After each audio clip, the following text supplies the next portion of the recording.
மாண்புமிகு தமிழக முதல்வர் அவர்கள் உடல்நலக் குறைவால் மருத்துவமனையில் சேர்த்துருக்காங்க அப்படின்னு சொல்லிட்டு கேள்விப்பட்ட உடனே உண்மையாக மனசு சரியில்லை.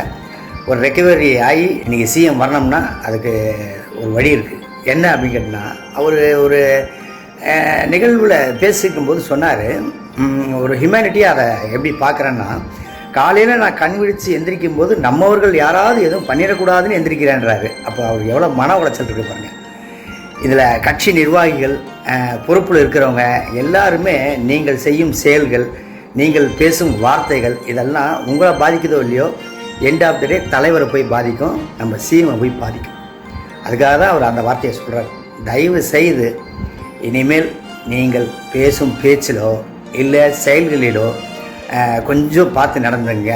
ஏன் இதை நான் சொல்கிறேன்னா, நம்ம சிஎம்மை நம்ம தான் பொறுப்பாக பார்த்துக்க வேண்டிய கடமை எங்களை விட உங்களுக்கு அதிகமாக இருக்குது. அதுக்காக தான் அதை சொல்ல வரேன்.